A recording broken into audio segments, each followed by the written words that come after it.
I'd like now to call on Robert Zicaro, who is a frontline employee from Web Converting Incorporated, an employee-owned company, to discuss the issue of innovative pay systems and how that relates to the issue that was discussed by the U.S. West folks. Thank you, Mr. President. I do feel that, first of all, I think I should probably say why I'm dressed like this. It's not in disrespect to you, of course. This is the way I would be working every day. Disrespect to me.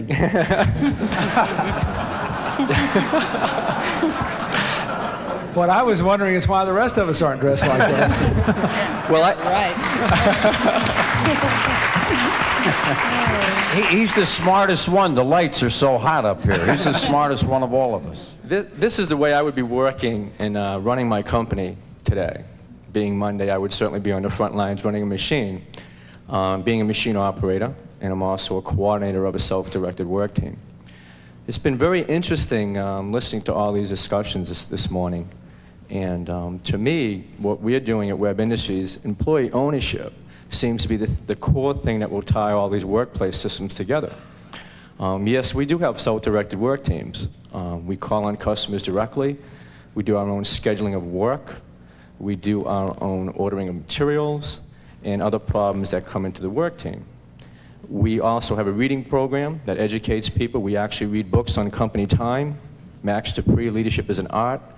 Dr. Deming, Stephen Covey, 7 Habits of Highly Effective People. We certainly believe in learning, as you had talked about in your speech at lunchtime, is very, very important. And I was really interested in, Secretary Wright, your comments about when you were visiting various companies, a sense of ownership. I have ownership. Not just a sense of ownership. There is a difference.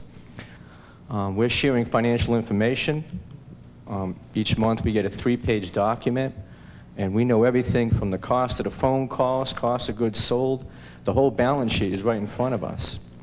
I guess in a sense we're learning to become business people. And I think that's something that was missing throughout the whole thing so far today. And if we want to make it real, do we want to just have workers and management like we've had for years and years fighting? Or do you want to really own a piece of the American dream? We talk about bottom line, very important. Because we do get our financial results, we know what the bottom line is. In Web Framingham, the last 6 months have been the best 6 months ever in the history of that plant. I don't think it's an accident.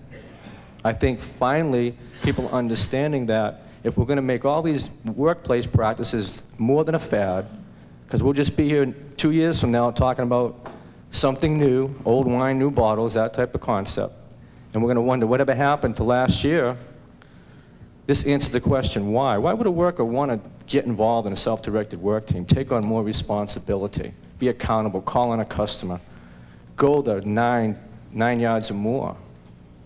If you're an owner, you have a responsibility, and you know what that means. And now I think that's the difference that I think hasn't really been touched on today. And I was curious, Mr. President, what you thought of employee ownership. That's something that is just really not talked about much. I'm very interested in it. I think the government ought to be supportive of it.